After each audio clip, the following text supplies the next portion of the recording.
मेरे देवादिदेव महादेव, देखो अन्य देवताओं का क्रम उठाकर देखिएगा, उन्होंने असुरों का संहार किया।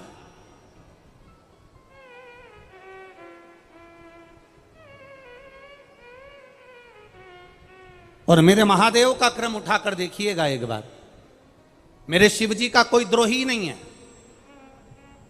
मेरे भोलेनाथ का कोई दुश्मन ही नहीं है।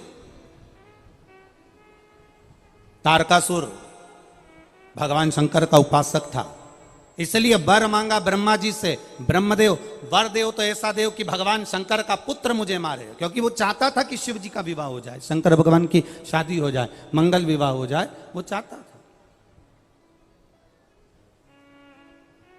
भस्मासुर शिव जी का बहुत बहुत बड़ा उपासक, बहुत बड़ा उपासक, जो शंकर भगवान के लिए सब कुछ करने को तैयार है। ऐसी तप साधना, ऐसी तप साधना भस्मासुर अपने, इतनी तप साधना भस्मासुर ने करी, इतनी तप साधना करी तो किसी ने कह दिया कि देवादिदेव महादेव कैसे प्रसन्न होते हैं। शंकर जी को रिझाने में लग गया, शिव जी प्रसन्न हो गए, मांग तुझे क्या चाहिए, आप बस मैं आपको याद करूं और आप आ जाएं। शंकर भगवान ने कहा जब तू मुझे भस्म चढ़ाएगा मैं दौड़ कर तेरे पास में आऊंगा। भस्मासुर ने नियम बनाया, मुर्दे की भस्म लाता था, भोलेनाथ जी को चढ़ा देता था, शंकर भगवान प्रसन्न होकर प्रकट हो जाते थे। अब भस्म रोज रोज कोई मुर्दे मिल रहे हैं क्या? अब भस्म कहां से लाए? चढ़ाते चढ़ाते 2, 4, 6 महीने निकल गए। एक दिन मुर्दे की भस्म ढूंढने के लिए, मुर्दे की भस्म को पाने के लिए, ढूंढने के लिए सब जगह गया भस्मासुर, पर भस्म नहीं मिली उसको भस्म नहीं मिली। आखिरी में पत्नी ने देखा कि पति ने अपने कमरे में बहुत सारी लकड़ियां जमा ली है, बहुत सारी लकड़ी उसने अपने कक्ष में जमा रखी है। पत्नी ने पूछा ये क्या कर रहे हो? पति बोला कि ये काम करना, मैं जब मर जाऊं मेरी भस्म निकाल कर, जब मैं मर जाऊं तो मेरी भस्म, जब मैं जल जाऊं मेरी भस्म देवादिदेव महादेव को चढ़ा देना। पत्नी कहती है तुम काय को मर रहे हो? मैं तुम्हारी अर्धांगिनी हूं, मैं तुम्हारी पत्नी हूं, मरना है तो मैं मरूंगी और मेरी भस्म उठाकर तुम महादेव को चढ़ा देना। पति ने कहा नहीं, मैं तुझे कैसे मार सकता हूं? पत्नी कह रही है तुम्हें मारने की जरूरत नहीं है, मैं खुद अपने प्राणों को त्याग देती हूं, मैं स्वयं अपने प्राणों को त्यागूंगी, मुझे मारने में कोई मर नहीं रही हूं, मैं अपने प्राणों को भगवान को समर्पित कर रही हूं।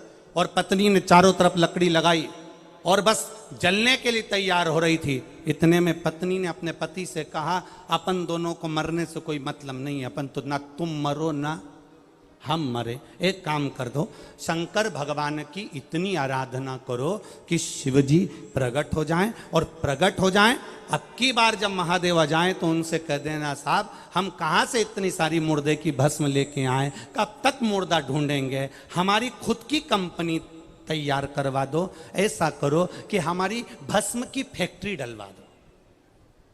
अब भोलेनाथ जी से ऐसा मांगना अच्छी बात है, हाँ हाँ मांग लो बस। तो पति ने पूछा भस्म की फैक्ट्री कैसी? पत्नी ने कहा शंकर भगवान से वर मांगना, जिसके ऊपर तुम हाथ रखो वो भस्म हो जाए, अपनी खुद की कंपनी तैयार हो जाएगी, जब चाहो जब भस्म तैयार, और ले जाकर महादेव को चढ़ा देना।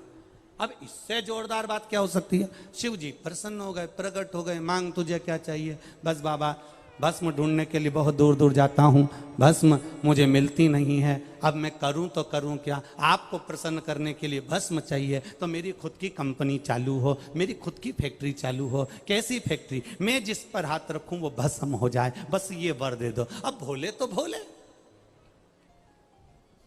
उन्हें क्या मालूम था कि इसकी कंपनी का माल मुझसे तैयार करेगा? उनको क्या मालूम था? उन्होंने कहा तथास्तु। पति गया घर, धर्मपत्नी से कहा बधाई हो।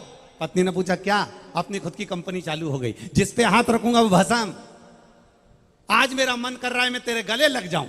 पत्नी भागी, पत्नी भाग। अब पत्नी ने सोचा कि ये अपन ने ही तो शुरुआत करी, नरियल अपन नहीं फोड़ा, अपन नहीं कहा और अपन ही भस्म। इतने में पत्नी दूर खड़ी होकर बोली, मेरे पिताजी की मुझे याद आ रही है, मैं 4 दिन के लिए मायके जा रही हूं, परंतु मैं मायके जाते जाते एक बात कहना चाहती हूं। क्या? मैंने सुना है महादेव हैं वो, महादेव। लोग कहते हैं नशे में भी रहते हैं, हो सकता है उन्होंने जो दिया। अब ऐसे तो बहुत सारे लोग आते हैं और आकर के जाते हैं, ये पुल बना दो, वो पुल बना दो, वो पुल बना देंगे, वो नाली बना देंगे, वो रोड बना देंगे, ये कर देंगे, वो कर देंगे। अब बन जाए तब। कहना तो सरल है, बोलना तो सरल है। उनका नाम है महादेव, वो कह जरूर दिए हैं, पर मुझे नहीं लगता कि वो उनका आशीर्वाद तुम्हें फले। अच्छा, ऐसा भी होता है? हाँ, तो फिर मैं क्या करूं? जिन्होंने आशीर्वाद दिया है ना, अब भी जाओ और उनके ऊपर हाथ रख के देख लो, मालूम पड़ जाएगा। अब भी जाओ। अब भोलेनाथ जी कैलाश पर पहुंच गया भस्मासुर। भस्मासुर ने जाते से कहा हर हर महादेव। जब हर हर महादेव कहा, हर हर महादेव कहते से शिव जी ने पूछा, क्या बात है भस्मासुर, कैसे आना हुआ? भस्मासुर कहते हैं, प्रभु बस आपने जो वर दिया था ना, उसको मेरे को प्रैक्टिकल करके देखना है। क्या प्रैक्टिकल करना है? आपके ऊपर हाथ रख के देखना है। शंकर भगवान ने पार्वती से कहा, मैं जा रहा भगवान नारायण के घर, तू ऐसा कर थोड़े दिन मायके घूम कर आ जा। लक्ष्मी जी बोली, मेरी मां ख्याति देवी तो खुद यहां आई हुई है अपने बेटी से मिलने के लिए। लक्ष्मी जी की मां ख्याति देवी आई हुई थी मिलने के लिए, तो कि मेरी मां तो यहीं बैठी है। अब मैं मायके जाकर क्या करूंगी, मैं कहीं जाकर क्या करूंगी, मैं कहीं पहुंच कर क्या करूंगी? अब भोलेनाथ, पार्वती जी वो से भगवान तुरंत बोले, अरे पार्वती तुम मायके चले जाओ। पार्वती जी गई लक्ष्मी जी के घर, इधर भोलेनाथ जी चल दिए सीधे आगे नारायण के घर। और दोनों पार्वती और नारायण शिव दोनों नारायण के घर पर जाकर जब मिले, इधर दोनों ने एक साथ पुकार कर कर कहा कि प्रभु कुछ कृपा कीजिए, भस्मासुर आ रहा है। भगवान ने पूछा, भस्मासुर कौन? तो कि मैंने उसको वर दे दिया है, जिसके ऊपर हाथ रखेगा वो भस्म हो जाएगा। शंकर भगवान के शब्द सुनते से नारायण ने स्त्री का रूप धारण कर लिया, और स्त्री का रूप धारण कर कर नारायण तुरंत भस्मासुर के सामने आ गए और कहा, मैं तुमको बहुत चाहता हूं और दिल से चाहता हूं। अब भगवान तो भगवान है, अपने भक्तों को नहीं चाहेंगे तो किसको चाहेंगे?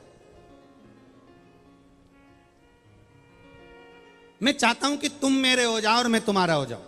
भस्मासुर ने नारायण का इतना सुंदर स्वरूप देखा, देखते सी कह दिया, हम भी आपको चाहते हैं, आप हमसे विवाह कर लो। भगवान ने कहा, बिल्कुल पक्का है, पर मेरी एक जिद है, मेरा एक संकल्प है।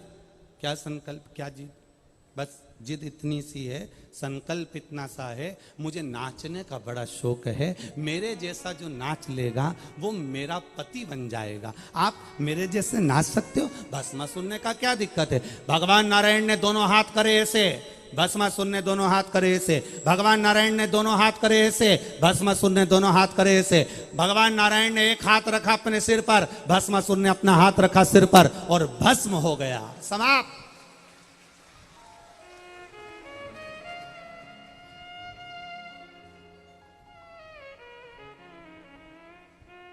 शिव का ना कोई एक भी शत्रु, एक भी असुर, एक भी राक्षस शिव के द्रोही नहीं है, दुश्मन नहीं। जब नारायण ने भस्मासुर को भस्म कर दिया, भस्मासुर का अंत कर दिया, तब शिवजी ने नारायण का दर्शन करते हुए कहा, प्रभु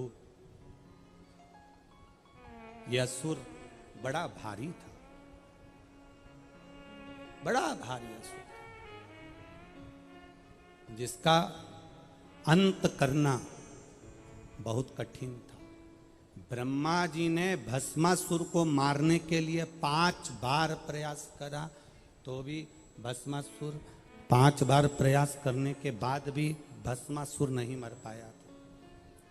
तब शिव जी ने अपनी लीला रचना करी, नारायण ने अपनी लीला रचना करी और भस्मासुर का अंत किया। सहजता नहीं है महाराज,